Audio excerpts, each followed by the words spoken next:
Saraswati villa. Saraswati villa সুন্দর ঘরোয়া পরিবেশে অত্যাধুনিক মডেলের মেস বাড়ি, ওয়াইফাইও আছে।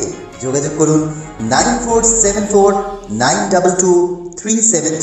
ভাঙন রোধ করা যাচ্ছে না। কংগ্রেসের পক্ষ থেকে যখনই তৃণমূল কংগ্রেসের উন্নয়নের দরজাটা খুলছে তখনই হুড়হুড় করে বিরোধী নেতাকর্মীরা তৃণমূল কংগ্রেসে যোগদান করছে।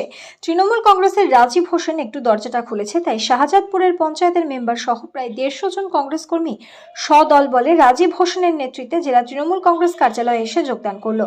এই যোগদান নিয়ে মেম্বার বললেন যে বিরোধীদের সঙ্গে থেকে লাভ নেই, কারণ মানুষের উন্নয়ন করব বলে ভোটে দাঁড়িয়েছিলাম, কিন্তু কাজ সেরকম করতে পারছি না, তাই উন্নয়নের শরিক হতে রাজীব হোসেনের হাত ধরে তৃণমূল কংগ্রেসের পতাকাটাই তুলে নিলাম। মমতা ব্যানার্জির আদর্শে এবং যুবকদের আইকন অভিষেক ব্যানার্জির নেতৃত্বে আজ থেকে তৃণমূল কংগ্রেসের কাজ করব মানুষের জন্য। রাজীব হোসেন বলেন, মুর্শিদাবাদ থেকে সকল বিরোধী শূন্য করে দিতে পারে শুধুমাত্র মানুষের উন্নয়ন দেখিয়ে।